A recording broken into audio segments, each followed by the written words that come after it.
Alright, it's just a quick video about a problem that we had on our 2013 Ford Escape. This one is an all-wheel drive, but I don't think it actually matters whether or not it's all-wheel drive. This one's a 2-liter turbo. Anyway, so the first issue that we were having that we noticed was that we heard a noise coming from the back, and it turned out to be the fuel cap actually vibrating. This actual external cap was vibrating in and out, and you could hear it inside the car. It almost sounded like an electric motor running. It was like making a loud noise like that. So we knew something was up, and I tried cleaning the cap, and that wasn't doing anything. So what I found was that there was actually an emissions problem. One of the days I was driving it around and actually got the check engine light to come on when it was making that noise, and the check engine light code was P1450. Which is excessive vacuum in the fuel system, which made sense. It explains why we had that kind of suction happening in our gas tank. Another symptom we had was kind of a rough idle. When that was happening, the car would start idling kind of rough.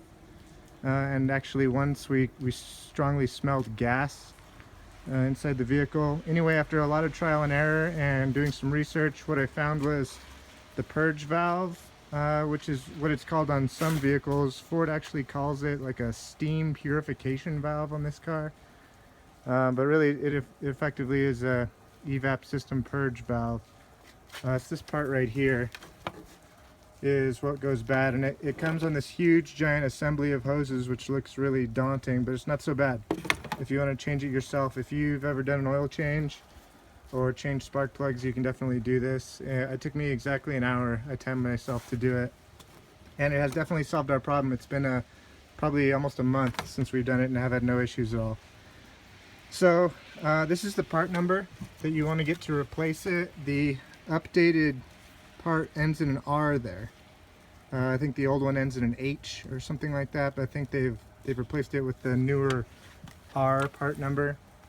Anyway, if you want to go about changing this is kind of the way it's oriented in the vehicle, like this.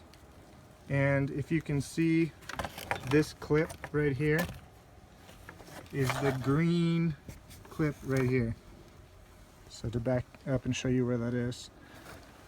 And anyway, so the steps you're going to want to do to replace this include first taking off your wipers. This cap pops off and there's just a hex nut under there, and then wiggle it like front to back on this, and these will come right off. Then you're going to want to take off your upper and lower cowling right here, and you got to remove the brake fluid reservoir to do that. You can see some other videos online about how to change your battery, and they show you how to take this off, so I won't go into too much detail. There's some clips here, 2 screws underneath the upper cowling to take the lower cowling off. This is one of those screws right here. The other one's back here. Anyway, then you just pop off the engine cover, or whatever you want to call it, and you can get to all these clips. Now, the old clips are going to break 100% of the time when you take them off, so I recommend getting yourself some of these, like dental tools. They're not really dental tools, it's just what we call them. Anyway, they're going to make your life a lot easier. They're a couple bucks at Harbor Freight. What you're going to want to do is get in underneath those clips and pry the bottom section of clip off, and then pry the upper section of clip up, and these will just pull right off of whatever hose they're connected to. I think you've got 1, 2, 3, 4 connections, plus this plug-in, electric plug right here. Now this, when I bought it, the replacement one came with the new actual metal bracket that comes off of the valve. You don't need to replace that. You can just wiggle the old one off and put the new one on, and just throw the mount away that came with your new part.